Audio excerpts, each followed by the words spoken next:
Hello again. Hello, it's the Horror Guys. I'm Kevin, I'm Brian. and this is not our regularly scheduled program. This is the bonus podcast. We're still experimenting with doing bonus reviews and as a bonus podcast. This is our third bonus podcast for the Substack subscribers for horrorbulletin.com. Let us know what you think. Yeah. Our experiments are a lot less deadly than some of the experiments we've been seeing in movies lately. Those always seem to go really, really bad. They do. Ours, well, maybe they're not great, but they They're don't kill harmless. anybody. Yes. They're not going to create an alien monster thing that's going to destroy the world. Yeah. So anyway, to get this podcast regularly, go over to horrorbulletin.com and sign up for the Horror Bulletin list. You'll get our reviews in your email every week, and you will get the podcast also if we keep doing it. Yeah. We'll Not see. quite committed yet on that one. We see. If not, you can get our regular podcast over at horrorguys.com. Follow the podcast link there and get all the regular reviews there. Mm-hmm. All right. Well, what do we got this time? Well, we got 4 movies. We're going to do a double dose of The Shining, the one from 1980 and the miniseries from 1997. Extra shiny. And a new film called Blood Red Ox and VHS 2, which came out in 2013. All right. Sounds cool. All right. Well, let's get right to it. What do we got first? We got VHS 2. VHS 2. Yeah, we liked VHS 1. I think everybody liked VHS 1. It was a very influential thing at the time. Anthology movie, sort of a retro kind of thing, because it's all supposed to be done on videotapes. And we're back to retro again. They're Yeah. still doing the videotape thing. Well, that's the whole series. Yeah. That's always going to be like that. Yes, I know. Yeah, that's what I meant, though. Yeah, this one came out in 2013, directed by Simon Barrett, Jason Eisner, and Gareth Evans. Written by Simon Barrett, Jamie Nash, and Timo Giajanto. I mangled that one, I bet. I don't know. Stars Lawrence Michael Levine, Kelsey Adams, and Adam Wingard. Hour and 36 minutes. Trailer in the show notes. Kelsey Abbott. You said Adams. Huh. Yeah. It's too early for this. His name's Adam. Yeah. Spoiler free, it's another anthology of short tales. Better, we thought, than the first one was. The effects here are excellent, the gore is juicy, and the stories and acting are all very good. Very cool. Yeah. What it happens? was. Well, the first off is tape 49. 2 detectives, Larry and Aisha, record a guy having an affair and then blackmails the guy to pay them more than his wife is paying him, the client. So these are a couple of crooked private investigators. They're not good people. They then move on to a woman who hired them to find her missing college kid. Well, they break into an old house, find a room full of TVs all tuned into static. Is this the house from the first film? Could be. He explores the house while she checks out the computer. There's a guy who recorded himself talking about a recent find of a special film, and she plays a tape. Yeah, this is kind of the wraparound story for the anthology. Mm-hmm. And the first story here is Phase 1, Clinical Trials. Herman has had surgery to implant a bionic eye, and they warn him that he might start to see things that aren't there. It records everything. And I noticed right away it records audio too. It's not just we're seeing it from his POV, including audio. Google Glass, people. Google Glass. Yeah. Mm-hmm. We get everything else from his point of view. He then goes home and wanders around doing normal things. Wait, is that someone in his bed? Nah, hallucination. They warned him. Well, then he sees a blood-covered man in his bedroom. He calls the doctor and tells him what's going on. He sees a little girl in the hallway next, and he ends up spending the night hiding in the bathroom. Well, he ends up sleeping all day, but Clarissa from the doctor's office comes around toward evening. She says that she was born deaf and got a cochlear implant, a bionic ear, basically. And she says she heard a little girl crying when she came in, and she tells how she and now he can sense things that others can't. She warns him not to interact with them. It just encourages the dead. Well, Clarissa knows how to make the ghost go away, and she strips down and has sex with Herman. That escalated quickly. Night falls, and there's someone in Herman's bed again. It's the little girl. And before long, the place is crawling with dead people. Don't pay attention to them. I see dead people. I hear dead people. Yeah, there you go. And next up was A Ride in the Park. Well, Larry tells Aisha to keep watching the tapes. She may find a clue to the missing kid's whereabouts. And on to the next story. She puts another tape in. Mike, a bicycler, is planning a ride in the park, and he has a helmet cam. So there's lots of POV in this one, too. Well, he comes across a woman screaming for help, and then she starts puking blood. Ew. He hears moaning from the woods. It's a bunch of zombies.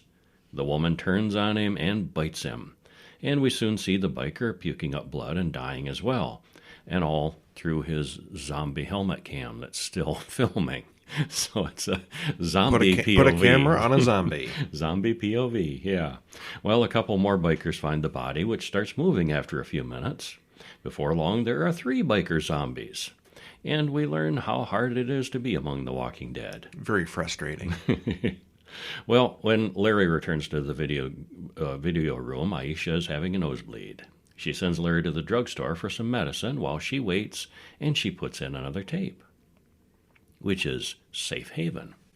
A man with a camera crew interviews a cult leader. And then we cut to security cam footage of life inside the cult's compound. Malek, Lena, and the film crew come to the compound for interviews. A girl there gives Lena a necklace, but she throws it away. Bad move. They set up for an interview with Father, the leader. Lena has some kind of attack and goes to the restroom. Lena goes into a classroom, and 2 weird women scare her. Lena tells Adams that he has gotten her pregnant, and Malek, his actual fiancé, hears it all on the monitor. Oops. Well, the clock rings, and the father announces that the time has come. Everyone needs to drink every drop from the cups given to them. Kool-Aid. Mm-hmm. Yeah. Then Father pulls a knife on the cameraman, and Malek finds something extra nasty in the basement. Just when you think you have the whole cult thing figured out, it goes off the rails. That sure did. That was a surprise. Slumber Party Alien Abduction is the next one. Well, Larry returns to find Aisha dead. He finds a tape marked Watch, so he does that. And some bad boys raid one of their sister's slumber parties and see things they shouldn't. The sister and her boyfriend get the camera and plan revenge. And suddenly, aliens attack and abduct everyone. What? That changed channels quickly. It did, yeah. Well, back at the video house, Larry watches a tape of the missing kid shoot himself in the head, get back up, and go out the door. Maybe his partner isn't as dead as he thought she is. Yeah. Well, the gore effects are pretty spectacular here. A lot of them are pretty juicy. Mm-hmm. Actually, all 5 segments in this are really good. It's easily the best of the series, and far better than the original.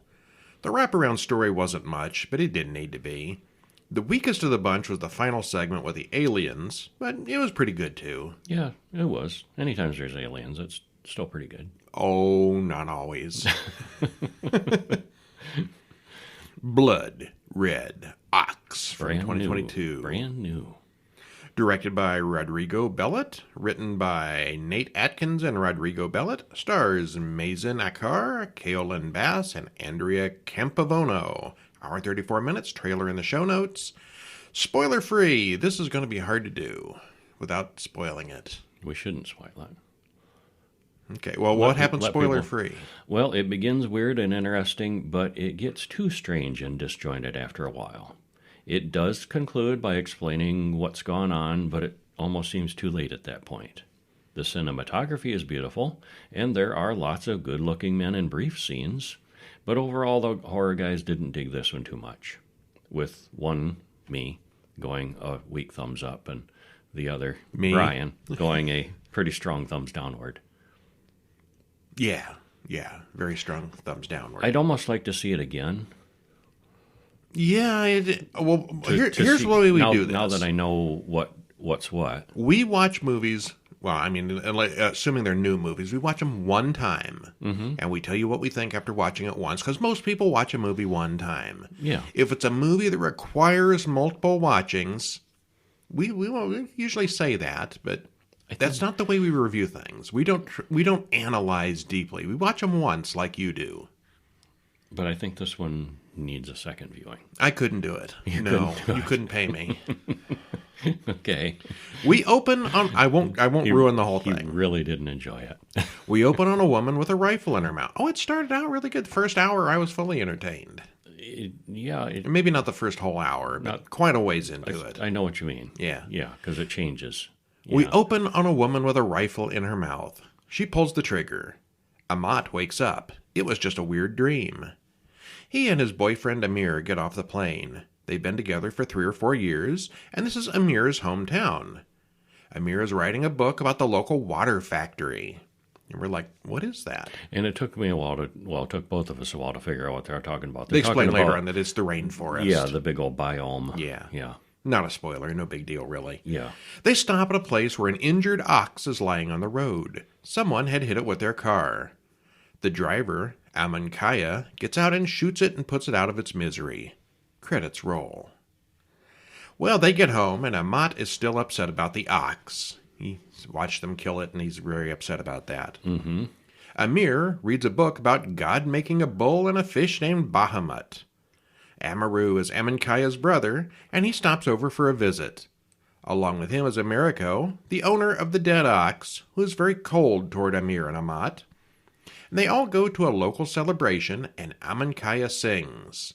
As she sings, we get flashes of her and others covered in blood, which may or may not be hers. Yeah, and it's not clear with the local guy there. Is he just PO'd about the ox, or is he up to something more sinister? Or, We don't know. There's an unknown there. Yeah. That night, Amat has a nightmare. He gets a glimpse of a big horned demon in the house, and the head of the ox is in the kitchen. He admits to Amir that he's had these dreams since childhood.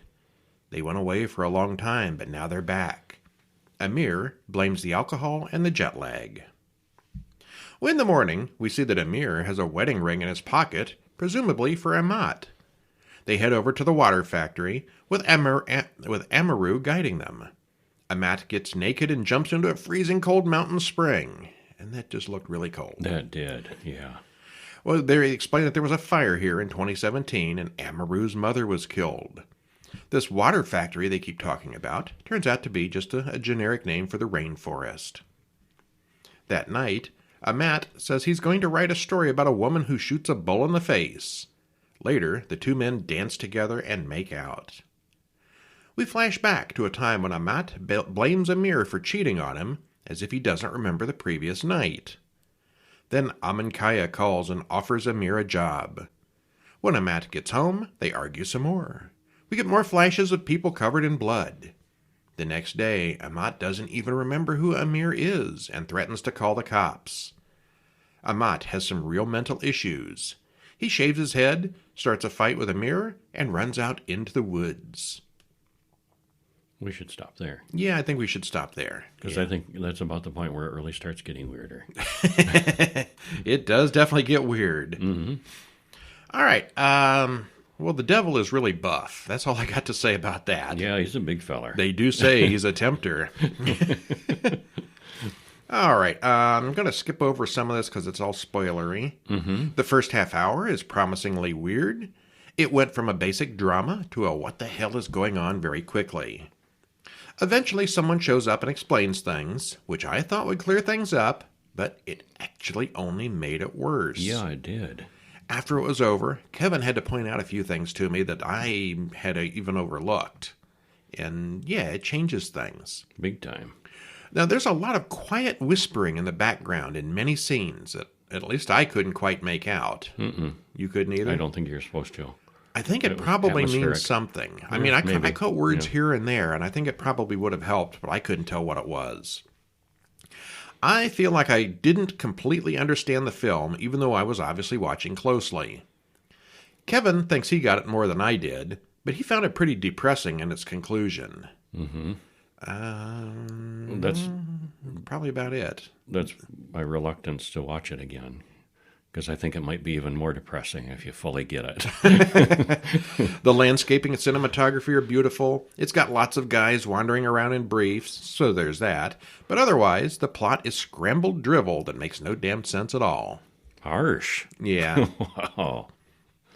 Yeah.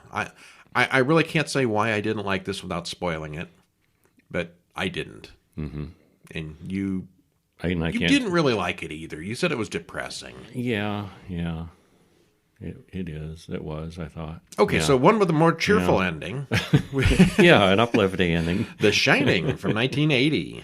Directed by Stanley Kubrick, written by Stephen King, Stanley Kubrick, and Diane Johnson. Stars Jack Nicholson, Shelley Duvall, and Danny Lloyd.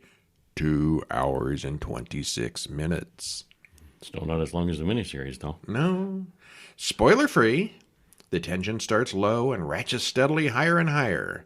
There are some plateaus, though, and this may be a little too long in the opinion of the horror guys. Still, it's masterfully directed, has an excellent cast, and is pretty true to the Stephen King novel. And it holds up very well after 40 years. Yeah, I thought so. I've seen it several times now, and Yeah, it still holds up. Yeah. Oh, it's a classic. Mm-hmm. Comparing this and the miniseries that we're going to talk about in a few minutes, though, which did you like better? The original. The Nicholson one? Mm-hmm. I thought Nicholson and Shelley Duvall were better in the roles. I liked the kid in the miniseries better. See, if you could transplant the kid from the miniseries into this original Shining movie, I think it'd be absolutely perfect. I think 1980 was a better movie. I think 1997 told the story the way Stephen King wanted it better. More so, and more depth. Yeah, it's much more book-like. Mm-hmm. But yeah, I think as far as entertainment value, the first one is better. Yeah, I think so. All right, well, what happens? Oh, this is so long. Wait for the next part. So much happens. Well, a car drives up into the mountains as credit rolls. It drives up to a huge resort hotel in the mountains. Jack Torrance is there for an interview. He wants to be the caretaker of the place for the winter season. He's a writer, wants a change. Back at home, his son Danny and wife Wendy talk about going to the mountains for the winter. Danny has a talking finger named Tony that seems to know things. Hello, Danny. I will talk to you in the mirror, and I talk like this because I'm a finger. Mm-hmm. His alter ego, his imaginary friend, is it's strange. He's a strange little boy. Oh, yeah. Mr. Ullman warns that they get 20 feet of snow every winter, so Jack and his family will be completely snowed in and secluded. He warns about how bad the isolation can be, but Jack's all in for that. Ullman also talks about the tragedy of 1970, where the caretaker went insane and killed his family with an axe. Cabin fever, they called it. I remember this took place in 1980, so it's like 10 years before. This is not ancient history. Right, yeah. Well, Danny has a vision of blood in the elevator and two strange twin girls. He faints, and Wendy calls a doctor to check him out. She says there's nothing physically wrong with Danny. Wendy tells the story of how Jack got angry drunk once and dislocated Danny's arm, but it's okay because he didn't mean it, and he's sorry, and he'll never do it again. And yeah. Well, the family goes up to the Overlook Hotel on closing day. Jack tells Danny about the Donner Party and cannibalism. Way to calm the kid down. Ullman Okay, and right here is where I think the two movies really diverge. Mm-hmm. You can tell that Jack hates his family. Uh-huh. He's apparently he got Wendy pregnant, and he sees them both as a major burden. Mm-hmm. And he resents it, and he hates them both. I don't think that didn't subtle. come across in the miniseries. I don't think that happened in the miniseries. I think he was a very loving father, and it just went badly. Mm-hmm. He was an alcoholic in both of them. Yeah. Although the alcoholism really doesn't come up that much in the first one. I mean, he had a problem, and he hurt the boy at one point. Mm-hmm. But they don't make quite as big a deal out of it as they do in the miniseries. Yeah. Yeah, you're right. But yeah, in this one here, he's just an asshole from the beginning. He really is. Pretty much. He's almost borderline crazy before he ever gets the job. Yeah. So you know this is going to go poorly. And we can't really tell at this point, but Wendy, she's just a limp washcloth. She's just got no personality. She's weak. She's not that smart, apparently. and she's just there for the ride, basically. He supports her. I guess that's where the stress from on his end comes from, because she's just not Because she is such a weak. a wet noodle. Yeah, wet noodle. That's a good one. Yeah. Yeah. Okay, so we don't like any of these characters. It sounds like Well, Danny's a good little boy. they have their issues. Yeah. Yeah. Well, they get the they get the tour of the place. Danny sees the weird twins again. They go outside and look at the famous hedge maze. And the place is built over an Indian burial ground. Stephen King likes his Indian burial grounds. Doesn't everyone? Ullman introduces Chef Dick Halloran to the Torrances. Halloran takes Danny and Wendy to the kitchen, shows her where all the food and cooking stuff is, and then they leave Danny with him to have some ice cream. Halloran explains that he and Danny share a gift, a way of seeing things that other people can't. But he tries to emphasize that what they see is not real. Halloran calls it a shining, and some people can do it. And Danny asks about room 237, and knows that Halloran is afraid of it, although Halloran denies it. And he does warn him to stay away from that room, though. Yeah. It's harmless, but don't go in there. Yeah, right. Well, a month passes. Jack still doesn't have any good ideas for his book, which annoys him. Wendy likes the place a lot, and so does Jack. Jack even feels like he's been there before, even before his interview. Danny and Wendy play in the big maze outside. It's really dense, and the walls are thick. Inside, Jack has a scale model of the maze on a table. There's no way that hedge maze could be as big as that maze on the table. Yeah, that was massive. Yeah. Well, a few days later, there are reports of a big snowstorm approaching. Danny notices 237, and he's got to check it out. But the door is locked, so not today. Jack gets grouchy when Wendy interrupts his work.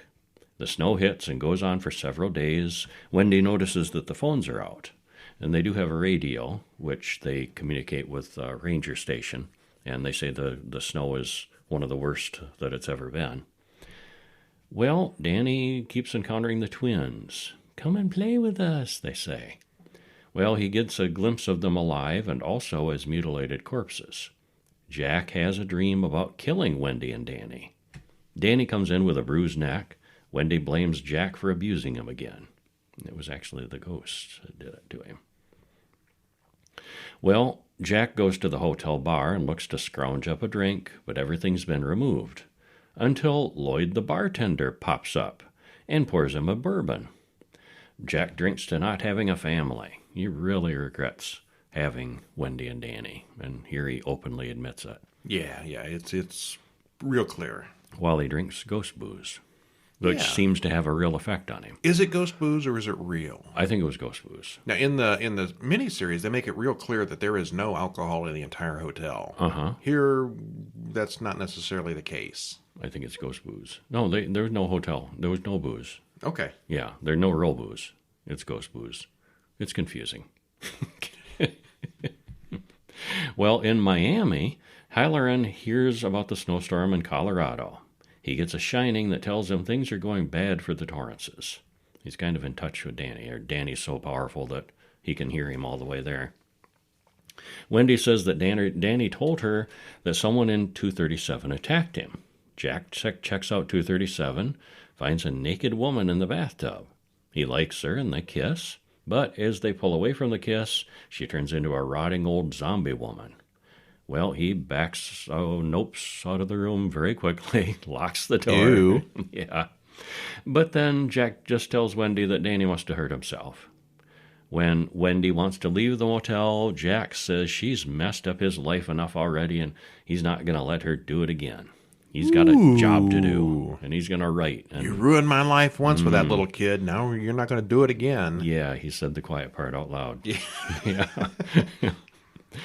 Well, Jack goes upstairs to the ballroom. There's quite a party going on. Everyone in 1920s era clothing. Lloyd pours him more bourbon. Jack meets Delbert Grady, the guy who went crazy and killed his own family in 1970. He had a wife and 2 daughters. Twins. Grady tells him, "You are the caretaker. You have always been the caretaker." I should know. I've always been here. He also warns that Danny is trying to get Halloran to come and get involved in the hotel. Somehow they know about that. Well, Tony Tony the Finger. Tony the Finger, yes, starts yelling red rum through Danny. Red rum, red rum. Halloran calls the forest rangers, who tried to call the hotel on the radio. Jack hears them and wrecks the radio. First thing in the morning, Halloran gets on a plane back to the hotel. And the roads are really bad, but he knows he has to get to the Overlook. Wendy goes to find Jack, and this time she's carrying a bat. She wants to get in the snowcat and drive down the mountain, but she needs to check if Jack is willing to go before she leaves him. Well, he's not there, and his manuscript is. And all this time he's been writing Jack, all work and no play makes Jack a dull boy, over and over on hundreds and hundreds of pages. Well, at least he's doing something. he's all this time, and there's all these scenes previously where, you see him furiously typing, and you think, he's really being, at least he's writing. Well, yeah. So Jack catches Wendy looking at his stuff and lectures her about his responsibilities to the hotel. And he might be a little unhinged at this point. A little bit. And ghost drunk, He keeps pushing, so she whacks him with the bat. She drags him to the food storage, one of the lockers, and locks him in there. Jack laughs at Wendy's plan because he's wrecked the radio and the snowcat. And then the ghosts let him out. Well, Danny picks up a machete, continues to repeat red rum, which he writes on the door in lipstick. And Wendy sees the word in the mirror. It's murder spelled backwards. Jack arrives outside the room with an axe for that iconic "Here's Johnny" scene. Danny escapes through the restroom window, but Wendy is too big. Meanwhile, Halloran is picking up a snowcat and arrives at the hotel finally.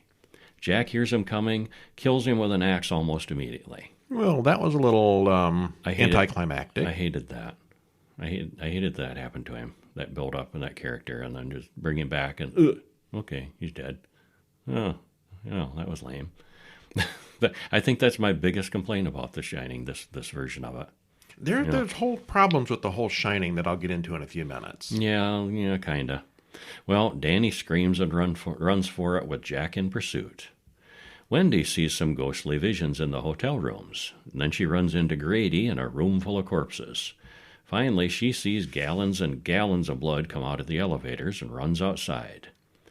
Jack turns on the outside lights and watches Danny run into the hedge maze. He leaves footprints in the snow, so he's easy to track, except Danny's a clever boy. He backtracks, takes a different turn. Jack gets lost and freezes to death. Danny finds his way out of the maze, catches up with Wendy, and the two of them take Halloran's snowcat down the mountain to safety. So they wouldn't have made it away without Halloran bringing the snowcat, at least. There's that, yeah. Well, we cut to the ballroom, and we see there's many photos of old times gone by. One of them shows a bunch of guests at a party in 1921. Front and center is Jack in the photo. He really has always been the caretaker.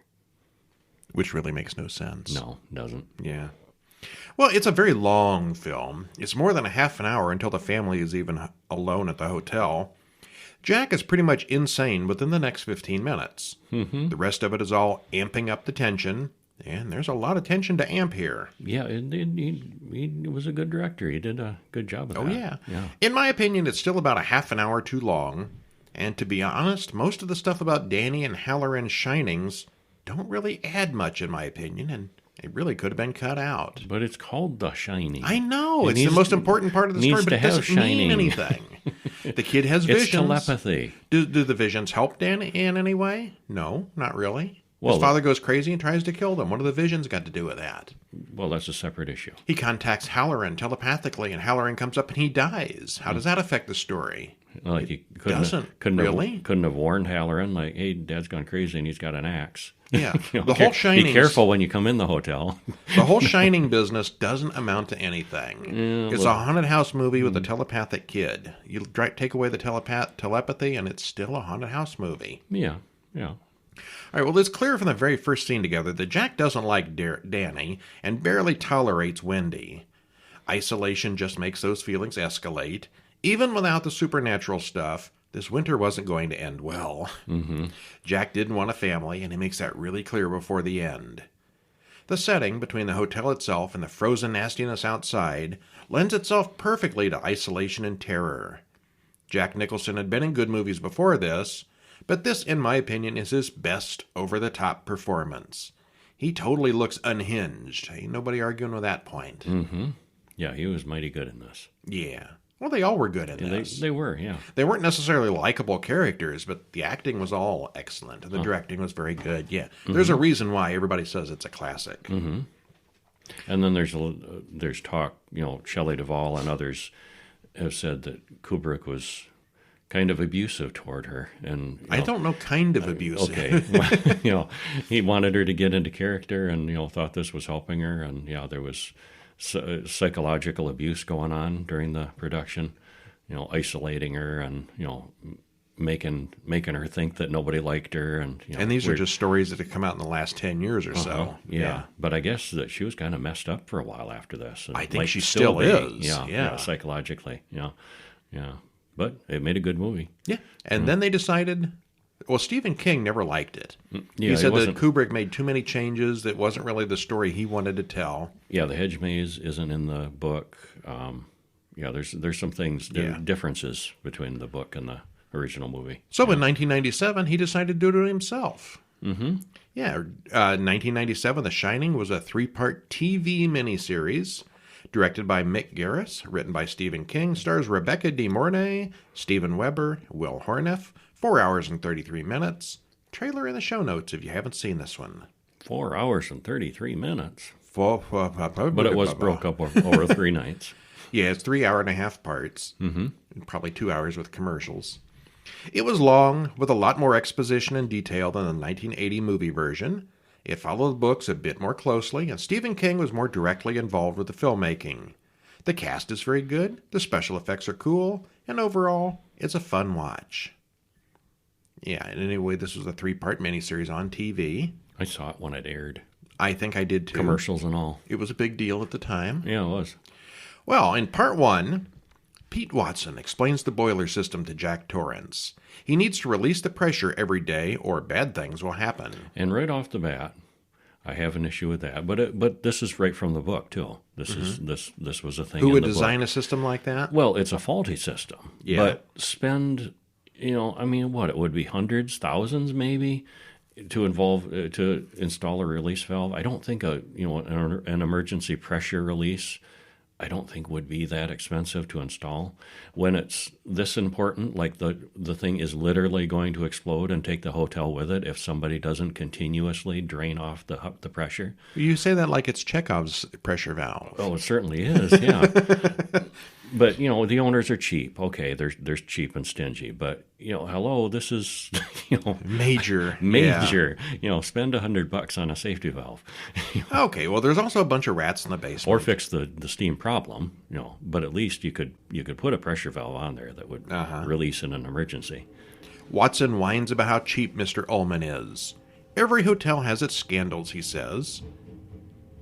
And he tells a story about room 217 that committed suicide a year ago, a couple years back. The last caretaker, Grady, killed himself also with a shotgun. Torrance is going to be the new caretaker, and Watson does mention that there aren't any ghosts here. Definitely not. No, definitely no ghosts here. Ullman shows off the oversized croquet game out in the yard. He explains how Horace Derwin saved the place a few decades ago. The old hotel nearly went out of business. Ullman knows that Torrance is an alcoholic, and he doesn't really trust him to watch over the hotel over the winter, but the board overrode his decision. He's kind of a jerk. He is, yeah. Also, he knows Jack was fired from teaching for assaulting a student. Jack says he's sober now, and his family will help him get through the winter. One day at a time. Back at home, Danny tells his mother Wendy that Jack got the job. He just knows these things, so she expects that Danny's right. She remembers back when Jack hurt Danny when he was drunk, and she threatened to leave the instant it ever happened again. Outside, Danny sees his imaginary friend Tony, who is creepy, but is not just a finger. Yeah, and in this one he really sees him. Yeah, as he's as a another teenage-looking person. He's who a kind of real person, yes. looks kind of ghostly and floating. Yeah. Yeah. Tony warns Danny to stay away from the hotel in the snow. On the way up to the hotel, Jack tells Danny about the downer party and that no one can leave the hotel after the snow flies. Again, Tony warns Danny to stay away, but Danny knows better than to say anything. When they arrive, Danny likes the cool topiary animals. There's no hedge maze in this one. They have animals clipped out of hedges. And that's in the book. Okay. Yeah. They meet Dick Halloran, who makes an impression on Danny. He knows that Danny's nickname is Doc without even being told. Halloran says Danny has a thing called a shining, where he sees and knows things other people can't. He's run into others like that from time to time, and the two of them have a telepathic conversation. Danny gives the old man a nosebleed when Dick challenges him to give him all he's got. Yeah, don't do that. Yeah, that was a mistake. Danny holds back and still gives him a wallop, as well as breaking one of the taillights in his car. Halloran warns Danny about scary things he's seen inside. He emphasizes that the things Danny sees can't hurt him. They aren't real. Sure they can't. Halloran shows them to the presidential suite, and Danny sees the murders that happened in that room long ago. Soon the old man leaves for Florida, and the three are alone for the winter. We see small signs that things happen on their own in the Overlook. Could it be ghosts? Yeah. No, there's no ghosts here. It starts small, doors closing by themselves, things like little that. stuff. Yeah. Trying to fix a hole in the roof, Jack encounters wasps. He sprays the nest with poison. Danny wants the nest for his room. That night, Danny has a seizure alone in the bathroom, and Jack gets angry and carried away. Jack feels bad and immediately apologizes. He's a little bit afraid of Tony, too. Mm-hmm. Midnight strikes on the clock, and the empty hotel comes to life. Danny is attacked by wasps. That nest wasn't as dead as Jack thought. Ghost wasps. That was really dumb. Who gives your kid a nest from the... Yeah, okay. After much drama, Jack takes the nest outside to freeze. End of part 1. All right, well, that was all just basically set up for an hour and a half. A little bit of ghostly stuff there, but nothing major. Introducing the characters and the situation and the shining. And So yeah. it takes its time. It does. All right, part 2. Wendy takes Danny to the doctor in town to verify that he doesn't have epilepsy. It's still green outside. There's no snow. She talks about Jack and his alcohol problem and how he broke Danny's arm. Back at the Overlook, Jack digs through old books in the dusty basement. Yeah, it's as long as the roads are clear, it's not an unreasonable drive back to civilization and town and stuff. Yeah. They're at the Overlook. She's just driven to the nearest, little burg. They don't get snowed in immediately here. Uh-huh. Well, we flash back to 1947 on Horace Derwent's ball, but Jack stops when he begins hearing voices. Once he decides there's nobody there, he reads on to see that a mob boss was once executed in the hotel also. Lots and lots of dead people. Lots of violence. November arrives, and with it, the snow. Danny hears voices that say, "Let's play," so he follows them. He almost goes into room 217, but Tony warns him not to. It doesn't matter because the door is locked anyway. Danny goes down to the office and takes one of the pass keys. When he goes to return the key, Jack catches him, and Jack starts out harsh but gets control of himself and just lectures Danny about the rules. And throughout all of this, we get a lot of talk about Alcoholics Anonymous and how he's trying to shape up. And at no point do we get the idea that he resents his kids. His kid. No, he's just struggling with the. He's just an alcoholic struggling with trying to demon get alcohol. over it. Yeah. And his plan is he's going to have to do the AA meetings, by radio when things get bad and he needs, to talk to somebody. He's going to be cut off from his support too. He's a little concerned about that. How would you do something like that on radio? It sure wouldn't be anonymous anymore. Anybody with the radio could hear what you guys are saying. Well, I mean, I don't know how big that It wouldn't town be a is, group, but how many alcoholics would they have on radio? Well, they might have, yeah, I don't know. Yeah, I don't see how the logistics of that would work. But all right. Well, assuming the town has an AA group, they're used to communicate. This is an area where okay, they could have a are real isolated. group, a real in-person group in town and have a radio. Yeah, all right, I see that. And this is an area of the country that gets heavy snows like this all the time. There's going to be people in cabins and various, there's going to be radio communication.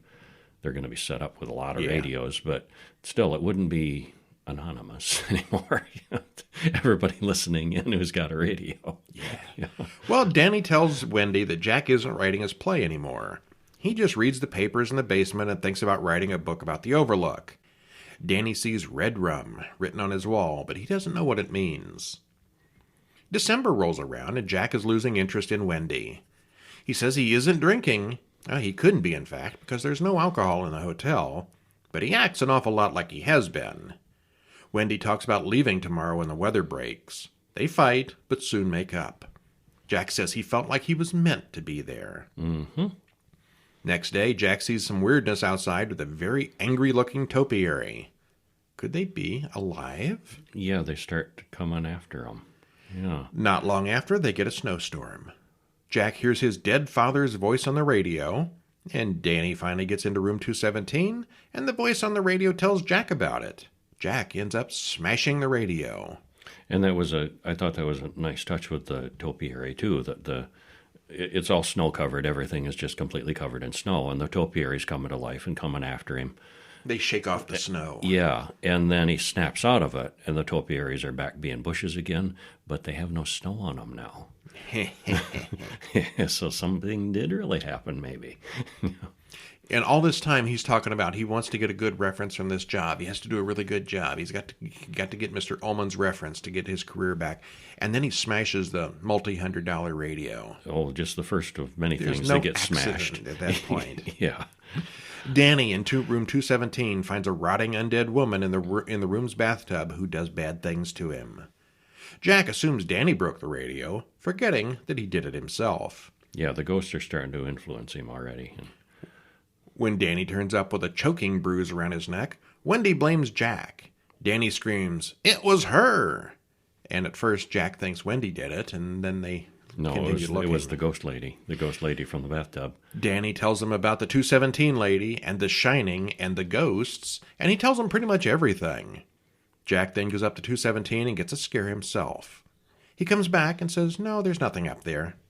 He knows there is. Well, or did He they make forgot. him forget already, Yeah. too? Yeah. Jack and Wendy fight some more about leaving. The next morning, Jack checks out the snowmobile in the garage and decides that it would be a bad idea to leave. He then shows Wendy that the snowmobile has also been destroyed, just like the radio. Uh-huh. Danny plays outside in the snow as the topiary defrosts, as Wendy gets locked inside an office. We see the CGI animated topiary closing in behind Danny.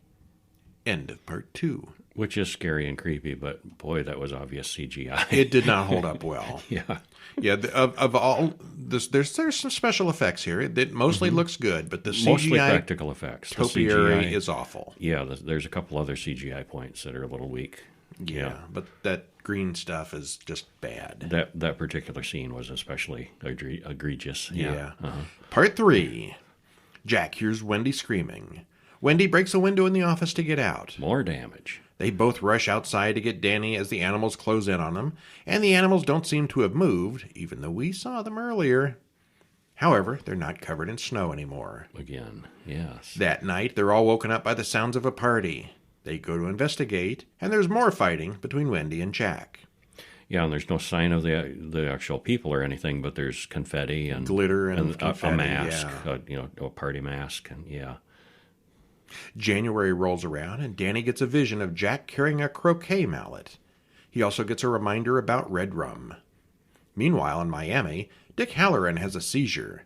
Danny is calling for him for help telepathically. He jumps in the car and goes straight to the airport. The voices tell Jack where to find a fully stocked bar, and he can't resist anymore. It's not actually there, but it has the same effect as real booze. Ghost booze. Delbert Grady offers to pour him another drink, but says that Jack is expected at the party in the ballroom. There is a huge party going on in there, with lots and lots of dead-looking people. These are not normal-looking people. They're maybe not zombie level, but they're dead. Well, and also it kind of like if you look at them at the right angle, you see them. They change. Yeah. Or their reflection. That the one she was coming on to him, and he looked at the reflection of the two of them, and she was all zombified in the reflection. Yeah. Jack asks Grady about him being the former caretaker, and Grady says that Jack has always been the caretaker.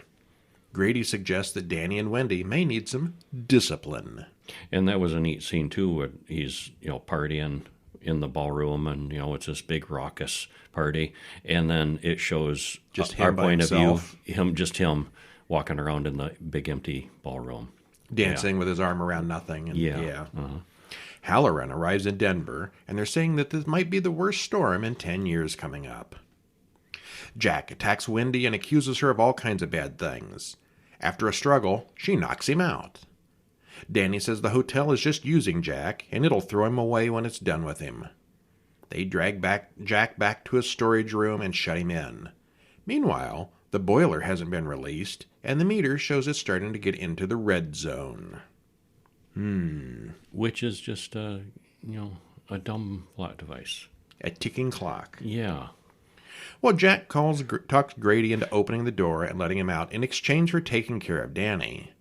Meanwhile, Halloran has rented a snowcat and drives up the mountain to the overlook. Wendy goes to talk to Jack, but encounters ghosts instead. Jack, on the other hand, is gone. They let him out. She soon finds Jack, who has another croquet mallet. He hits her, and so does the magically moving furniture. He's completely insane by this point, and he thinks she's the cause of all his problems. She hits him good with a croquet ball, runs away, locks herself in their room. He soon breaks down the door, but Grady tells him about Halloran's imminent arrival. Halloran arrives, and the topiary all begin to perk up. He goes inside, but Jack immediately bangs him a few times with his big hammer. Jack goes off in search of Danny. Meanwhile, Tony reminds Danny what will happen when the boiler explodes. As Jack confronts Danny about who the ghosts really want, Wendy tries to wake up Halloran. Jack has a moment of clarity and apologizes for everything, but he doesn't last long. He warns Danny to run away, quick. Danny tells Jack about the boiler pressure, and Jack screams on the way to the basement. He'd forgotten all about it. Mm-hmm. Grady and Derwin tell Jack to hurry up with the boiler as he turns the valve off. Danny contacts Jack telepathically, telling them that he could stop the ghosts. Jack turns the valve back shut again, and Jack and Grady fight over the valve, but they're ghosts. They can't turn the thing. It's too late. Yeah, it kind of... it's... We see with it's a- the storage room that the ghosts there can is- affect things, but They're it's a as struggle. solid as the plot requires. Yeah. They could get that door open, but they can't turn the valve. Yeah, sometimes they really can, and sometimes not so much. Yeah. Outside, Halloran, Wendy, and Danny watch the topiary get ready to attack. The boiler explodes, and so do all the topiary animals. The hotel quickly burns to the ground, with Jack and all the ghosts inside. 10 years later, Halloran and Wendy watch Danny graduate from high school. Danny now looks exactly like Tony did. He was a vision of the future all along. Huh. Yeah, he was just talking to himself. He was his own imaginary friend. Why was he warning him to stay away from the hotel if he knew he was going to go? He was helping. Yeah, helping. Danny also sees Jack's ghost there, who congratulates him. And there's a sign outside the ruins of the Overlook that it's being rebuilt. Uh-oh. All right, and that's the end. So this did follow the book more closely, I think, Yeah. than the original movie did. I read the book way, way, way back. I don't remember much of it. I get it confused with both of the movies now. Uh-huh. Well, in part one, for the most part, part one is all set up, and it's mostly the same as the 1980 film in the details. This one just takes longer and has a lot more details and discussions. It's not boring. It just has a lot more exposition and shows us things they couldn't in 1980. Unlike the first film, Jack seems like a nice, normal guy who has made some mistakes. Jack Nicholson's version seemed to hate his family from the get-go. Yeah, there was that difference. In part two, Wendy seems much more sensible and competent than the Shelley Duvall version, who seemed far too submissive and passive. The hotel is perfectly normal looking, without the obviously ominous creep factor of the earlier film. It did seem less creepy. Yeah, that first Yeah. one, that was just a weird place. It looked out of date. It looked kind of dingy. Right off the bat, it was ominous. Even on the outside, with the snow leaning against the building and all that, it was creepy on the outside. This looked like a nice place. Yeah.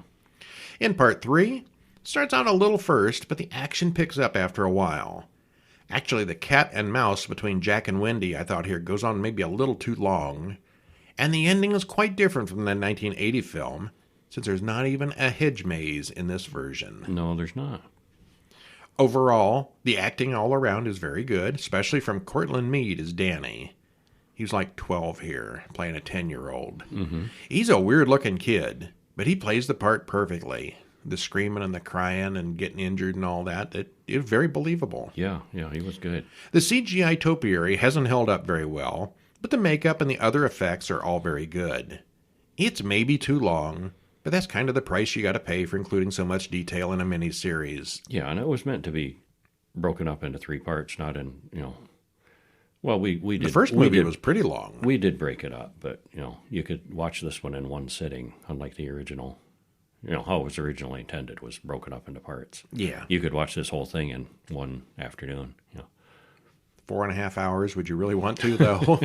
Body breaks. Stephen King himself was directly involved in the production here, as he never liked the 1980 film, as too many things were changed from his book. Hey. So which did you like better? You still going to stick with the first one? Of the two Shinings? Yeah, I'm still going to stick with the first one. Yeah. I think if you're really interested in the lore of the book, the second one is better. Yeah. Yeah. And I'd I think say the second one is probably more realistic. I'd say read the book and see the first movie. would be the way to go. Yeah. Yeah, the second one didn't have any twins. It didn't have the bartender character. Well, he was acting as a bartender. It had Grady as the bartender and the main ghost, and there was 2 separate ghosts. You had Grady and Lloyd in the first one. Yeah. Well, there were two ghosts in the second one too. One of them was Derwin, the manager. Well, yeah. I don't think he appeared in the first one, did he? I don't remember him. No, I don't think so. It was different cast of ghosts. Yeah.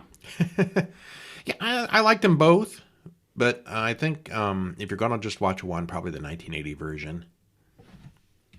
The 1980? Yeah, I think so. Yeah. And, it's hard because they're both good. Yeah. It is, and they're both And then when we did different the sequel, Dr. Sleep, a few months back, you can do a search on Horror Guys and read the review or listen to the podcast on that one. We both like Dr. Sleep pretty well. Mm-hmm. That's years later, Danny has grown Adult up. Danny, yeah. Yeah, but it didn't end well. Yeah, because the Overlook is still there.